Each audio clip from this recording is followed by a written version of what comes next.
These protons are discovered by Goldstein scientist. Goldstein. By discharge tube experiment. Discharge tube experiment. Same. What the J.J. Thomson is done, the same experiment done by the Goldstein to discover the proton. So in the J.J. Thomson experiment, what are the conditions, what are the activities are there, everything same. All are same. Here, in J.J. Thomson experiment, he taken a discharge tube.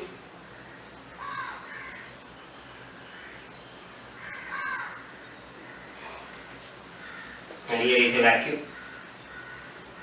What he has done, when 10,000 volts of current passed at 10 power minus 2 atmosphere pressure, some invisible, or we can say some negative charged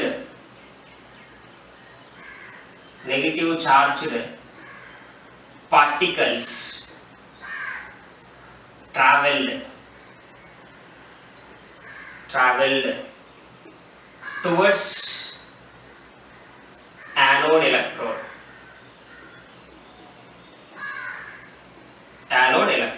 Bracket I can write electrons. That invisible or some negative charged particles is electrons only. This is what is happening in the J.J. Thomson experiment, isn't it? Till this is J.J. Thomson experiment is said. But J.J. Thomson is not observed what is happening behind the cathode, he noticed only behind the anode. So the Goldstein started observing behind the anode, the cathode. Because he had that idea, if something negative is producing in a discharge tube, there must be something positive also. Because atom is always neutral, having negative and positive particle. Must be neutral only, then only matter exists. So with this idea, he thought like something might happen opposite direction. So that opposite direction he wanted to know. So for that what he started doing now, he observed behind the cathode screen. Behind the cathode electrode. J.J. Thomson observed only behind anode electrode. Now Goldstein started observing behind the cathode electrode. So here first when 10,000 volts of current passed at 10 power minus 2 atmosphere pressure, some of the negative charged particle, that is electrons, are traveling towards anode. At the same time, some positive particles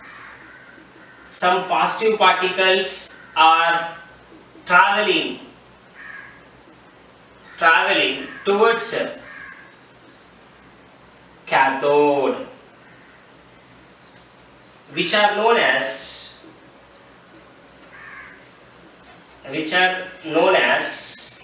anode rays.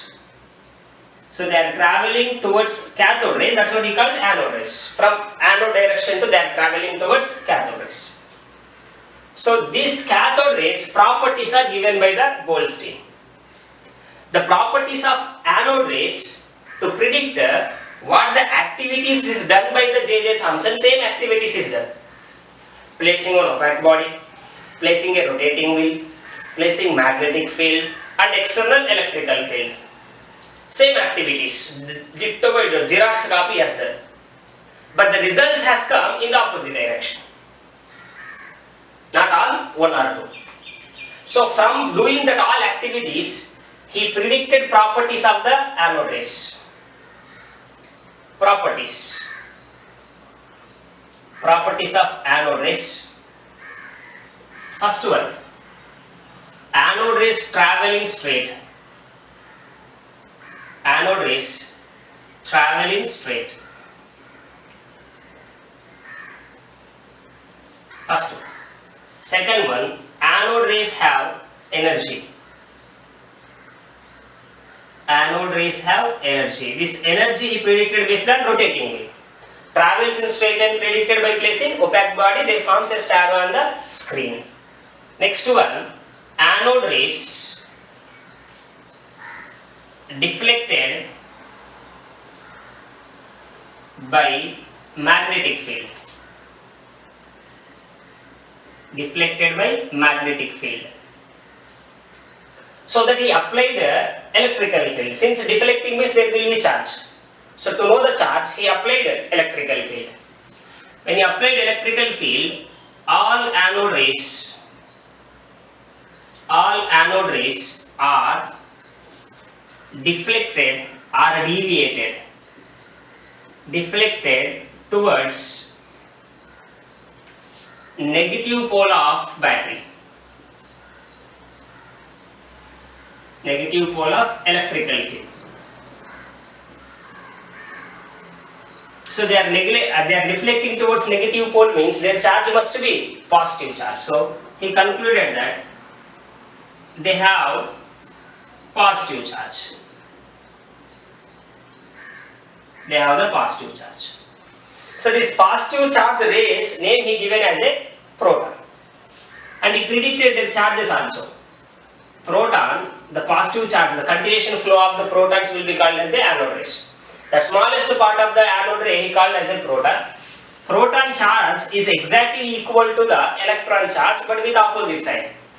Electron charge is minus 1.60 into 10 power minus 19 coulomb. It is 1.60 into 10 power minus 19 coulomb. And its charge has come. Charge of the proton is mass of the charge. It is, proton charge is this one. Mass of the proton is equal to 1.67 into 10 power minus 27 kg. And the charge by mass ratio. Charge by mass ratio value has come, which is equal to 9 into 10 power, 1 minute sir.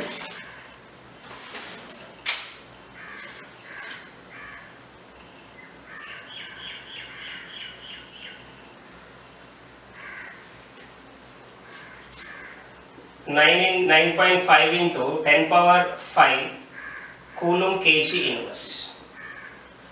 This is the charge by mass ratio of the proton has come. So now, how the J.J. Thomson has done these activities with different gases and different metal electrodes. J.J. Thomson also, Goldstein also done same way.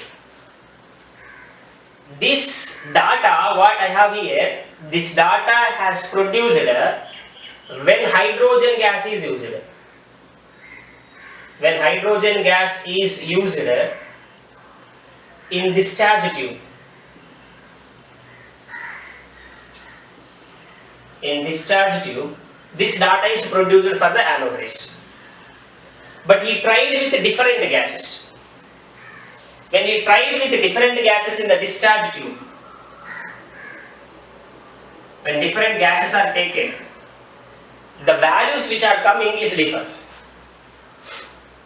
It is different. This value is what I have written only with respect to hydrogen gas.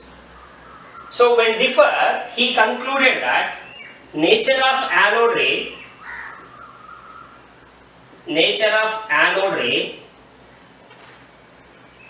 depended on